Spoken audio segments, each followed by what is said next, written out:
3, création de la data, Général de Gaulle, en période jacobine, l'État stratège, l'État aménageur du territoire, les ministres rampaient devant Guichard et général de la data. C'était vraiment le volontarisme, l'aménagement du territoire. Je voudrais vous citer deux exemples, un qui est rural et un qui est urbain. Edgar Pisani, avant d'être ministre de l'Agriculture, avait été préfet de la Haute-Saône. C'était la Haute-Marne, ministre très volontariste, enfin, préfet très volontariste, partageant vos points de vue, les amis de l'extrême gauche, et Edgar Pisani, dans ce département extrêmement rural, se dit, regardez-moi ce fouillis de communes, c'est pas possible, on va regrouper tout ça. Et d'une main de fer sans grande velours, il a regroupé, il a fait des mariages forcés. Il a organisé les mariages entre les très petites communes. Par exemple, j'ai rencontré plusieurs maires du côté de Langres qui ont fait les frais de ces mariages forcés. Ça a duré 20 ans. Aujourd'hui, toutes ces communes mariées de force sont toutes divorcées. Deuxième exemple, urbain. Toujours général. En tout cas, elle ne se serait pas mariée d'amour.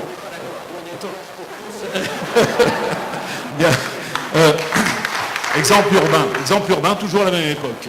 De Gaulle, dans un hélicoptère avec de l'ouvrier, je ne sais pas si l'histoire est vraie, mais de l'ouvrier, regardez-moi ce bordel, mettez-moi de l'ordre dans tout ça, sur l'île de France, survolant l'île de France. Donc de l'ouvrier prend son crayon, fait une grande carte, il met deux grands axes au nord et au sud de la Seine, parallèles à la Seine, plus ou moins parallèles à la Seine, et il colle 5 villes nouvelles, et il crée un certain nombre d'abcès de fixation de l'urbanisation galopante de l'époque, donc ces fameux grands ensembles, c'est-à-dire une trentaine de grands ensembles en Île de France, et les fameuses 5 villes nouvelles. Vous avez été visiter ces fameux grands ensembles, vous avez été à Grigny, vous avez été au centre d'Evry, vous avez été au centre de Cergy-Pontoise, il faut serrer les fesses pour y aller. Donc c'est un échec total d'un volontarisme. Alors, il y a des efforts, heureusement que ça ne fait pas les élus, mais c'est un échec total par rapport à...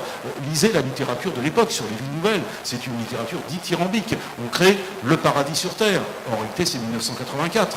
C'est le meilleur des mondes qu'on a créé. Par idéologie pure, parce qu'on a voulu créer le monde idéal dans lequel les gens seraient forcément heureux à tous égards, sur le plan économique. Il y aurait des loisirs, il y aurait des parcs, il y aurait du bon air, etc.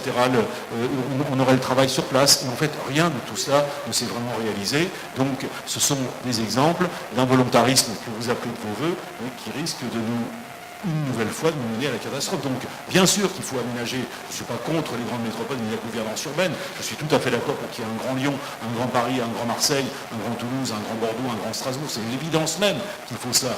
Et avec un maire légitime et à poigne, mais en même temps extrêmement près des réalités du terrain. Il faut un jour qu'on respecte la volonté des Français.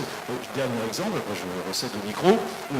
On pense depuis bien avant la Seconde Guerre mondiale que les Français ne sont heureux que s'ils vivent dans des immeubles collectifs en hauteur.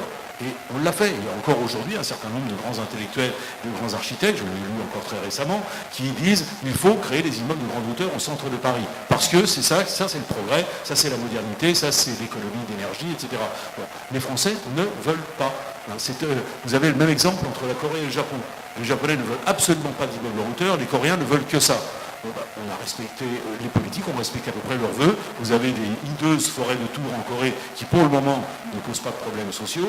Et au Japon, vous avez un étalement en tache d'huile qui, évidemment, pose de grands problèmes de circulation, mais où vous avez une vie de quartier qui est intense. Et donc, je le redis, 30 millions d'habitants à Tokyo, c'est une ville où il fait bon vivre. Malheureusement, il ne fait pas bon travailler loin de chez soi, mais dans laquelle il fait bon vivre parce qu'on sort en pyjama dans la rue et on connaît tout le monde. Il n'y a pas de nom en rue, il n'y a pas de numéro de maison. C'est une ville où l'urbanité règne, malgré le côté kafkaïen de la vie urbaine et des transports en particulier.